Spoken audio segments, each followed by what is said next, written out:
Ada beberapa yang berkomentar, itu ajaran apa? Itu nggak diajarkan Nabi. Mungkin kata kasarnya, itu ajaran sesat. Pertanyaan, Abuya, maksud dan tujuan dari mewajibkan santri 1. Puasa setiap hari 2. Puasa ngomong, ini maksudnya apa ya? Karena ada beberapa yang bilang katanya itu ajaran apa?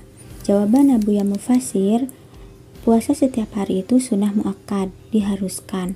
Yang tidak boleh itu puasa di 5 waktu ini: Idul Fitri 1 Syawal, Idul Adha 10 Zulhijjah, hari tasyrik 11, 12, 13 Zulhijjah. Kalau niat puasa setiap hari ketika bertamu, boleh membatalkan puasa kalau hidangan hanya untuk kita sendiri. Tapi kalau untuk rame-rame, lebih bagus lanjut puasa. Bilang saja lagi belajar puasa. Yang kedua, puasa ngomong atau diam sama dengan hadis Nabi. Diam itu sangat bagus banget, pahalanya gede banget, tersimpan 73 macam ibadah. Hanya memang sangat sedikit yang melakukannya. Yuk kita belajar lagi agar tidak ada suudzon di antara kita.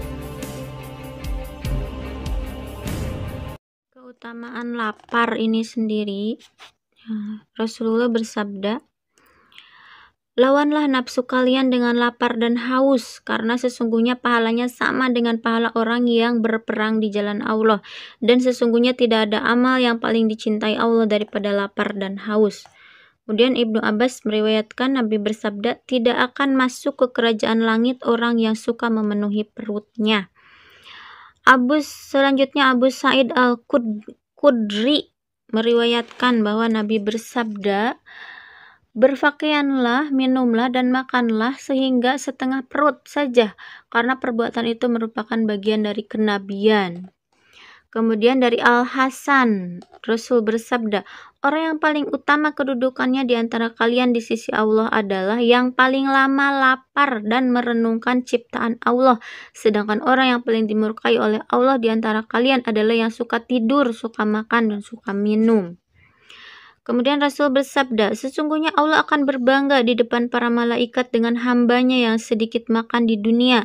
Allah berfirman, lihatlah hambaku, aku telah mengujinya dengan makanan dan minuman di dunia, tapi dia meninggalkannya karena aku. Persaksikanlah, wahai para malaikatku, setiap kali makan yang dia tinggalkan, niscaya akan aku ganti dengan beberapa derajat di surga.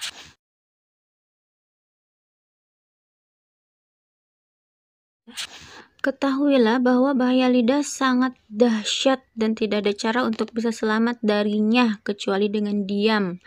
Oleh karena itu Rasulullah memuji dan menganjurkan diam. Nah, Nabi bersabda, barang siapa diam maka selamat. Kemudian diam adalah hikmah dan sedikit orang yang melakukannya. Kemudian, barang siapa yang memberi jaminan untukku dengan sesuatu yang ada di antara kumis dan jenggotnya dan sesuatu yang ada di antara kedua kakinya, maka aku akan memberi jaminan surga padanya. Mu'adz bin Jabal meriwayatkan bahwa dia pernah meminta kepada Nabi, wahai Rasulullah, berilah aku wasiat. Kemudian Rasulullah bersabda, sembahlah Allah seakan-akan engkau melihatnya dan anggaplah dirimu telah mati. Jika kamu mau, aku akan memberitahumu sesuatu yang lebih utama dari ini semua. Kemudian beliau menunjuk lidahnya dengan tangannya. Kemudian diriwayatkan dari Abu Bakar Asy-Siddiq bahwa dia pernah meletakkan batu di dalam mulutnya sehingga tidak dapat berbicara dan menunjuk lidahnya sambil berkata, ini yang membuat aku celaka. Ibnu Mas'ud berkata, demi Allah yang tidak ada Tuhan selain Dia, tidak ada sesuatu pun yang lebih perlu untuk dipenjara dalam waktu yang lama selain lidah. Nah, Imam Ghazali merangkum bahaya lidah ini, atau bahaya banyak ngomong ini, ada 10 bahaya, ya, mulai dari yang teringan berlanjut ke yang lebih besar. Beruntunglah kita di zaman sekarang ini masih ada pesantren seperti ini, yang bukan hanya mengutamakan ilmu, tapi jauh lebih penting dari itu adalah amal. Santri dibiasakan untuk mengamalkan ilmunya sehari-hari. Semoga semakin banyak pesantren seperti pesantrennya Abuya Mufasir. kita doakan semoga beliau panjang umur, karena kita masih sangat membutuhkan sosok seperti beliau. Amin.